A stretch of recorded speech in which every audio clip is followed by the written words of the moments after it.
This is Jamari Patrick, and you're watching Lofi Poli Sci.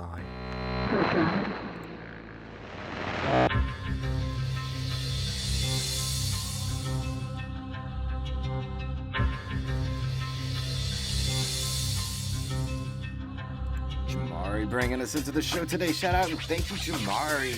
Lofi Poli Sci, Michael Pickering here, coming at you with another Thursday's edition of The Game. And today's game is trivia-based, but this time we have 8 categories with 8 questions total, 1 in each category. And our categories are U.S. politics, methodology and political science, comparative politics, international relations, which is a little bit different than international relations, you'll see, politics of developing areas, current events, pop culture, and talk in Jiminy. And today's lo-fi loot on the line is no less than 8 pieces of 6 squared to pi, redeemable at the end of Season 6. But you have to go 8 for 8 today in order to qualify for your daily lo-fi loot. So without delay, let's go. In the category of U.S. politics, about how many governments are there in the United States of America? I repeat, about how many governments are there in the United States of America? Silent 5 count for you. Our answer? About 90,000, give or take a few thousand for you there. In the category of methodology in political science, when talking about running data and using models, when someone says they're using an OLS regression model, what does the OLS stand for? I repeat, what does the OLS stand for in an OLS regression model? And 5, 4, 3, 2, 1. Ordinary least squares. Now, in the category of comparative politics, question number 3. The United States has a presidential democracy. The United Kingdom has a parliamentary democracy. What type of democracy does France have? United States has a presidential democracy. The UK has a parliamentary democracy. What type of democracy does France have? And yes, they do have a democracy before you even go on that tangent. And 5, 4, 3, 2, 1. A semi-presidential democracy, or a hybrid democracy. They have a president and a prime minister. Now, in the category of international relations, question number 4. A multifaceted question for you, too. So listen close.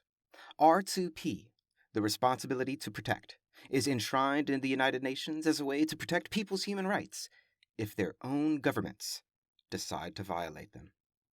Can the United Nations send in UN military forces without a unanimous vote of the UN Security Council? Yes or no? Furthermore, how many permanent members are there on the Security Council that have veto powers? And finally, what countries are those permanent members? So let's recap. Can the UN send in UN military forces without a unanimous vote of the UN Security Council? Yes or no? Furthermore, how many permanent members on the Security Council have veto power? And finally, what countries are those members? I'll give you a silent 10 count to think about this one, people.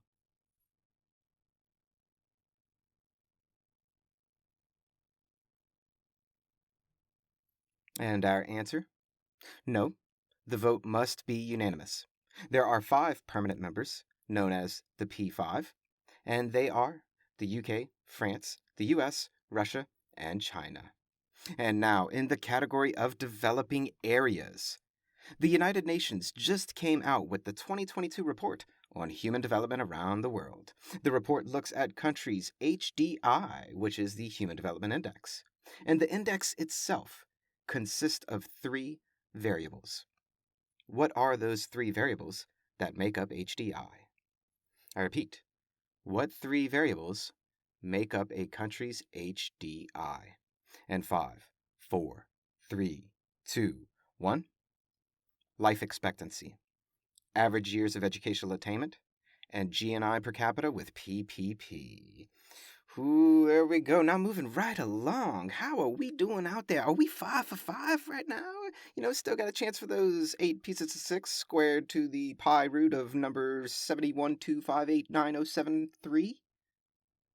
Yeah, you know what I mean. Now, in the category of current events, number 6, Ireland has fined what company 405 million euros for the mishandling of teens' data, meaning minors, and therefore violating European Union law. I repeat, Ireland has fined what social media company 405 million euros for the mishandling of teens' data and violating European Union law? And 5, 4, 3, 2, 1. Survey says, and you know the answer, or at least you know it has to be one of these, right? But it's Instagram. Yeah, you right. Ireland getting you some of that meta money. There you go. And in the category of pop culture, question number 7. 2 streaming TV shows just started airing. Game of Thrones, House of Dragon, and The Lord of the Rings, The Rings of Power. According to Rotten Tomatoes, which one has a higher audience score?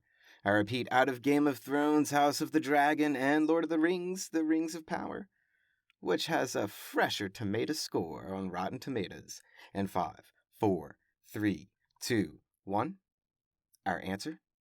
House of the Dragon, with an 85% freshness rating, and Rings of Power, a 39% not so fresh rating. And our last category and question of the day. It's Talkin' Jiminy, as in Jiminy Cricket, as in Cricket the Sport, as in aka Lo-Fi Sports Talk, aka translation needed, I don't speak sports. Guess what this next sports headline means from Reuters News? The headline: England creep in front after skittling South Africa out of 118. And no, I did not make that up, and yes, I will repeat it twice for you, in fact, all right? Question of the day. England creep in front after skittling South Africa out of 118. I mean, this headline is awesome. It uses skittles as a verb. I didn't know you could do that, but I love it. And one more time for you, one more time. England creep in front after skittling South Africa out of 118. And 5, 4, 3, 2, 1. Survey says it's about cricket, but I have no clue what this means. Right in, people, because I don't speak sports. And that's a brief snapshot of what's going on in the world today. Heads up, people, Lo-Fi Live returning. Lofi Poli Sci Live, Thursday, September 29th at the UNO Sandbar from 6 to 7 p.m. Be there, free admission, no tickets needed, open to the public. And it's not a cliche or a catchphrase. It's a lifestyle. Always remember that Lofi Poli Sci is more than just me. It's the we that we be. Pickering, signing off.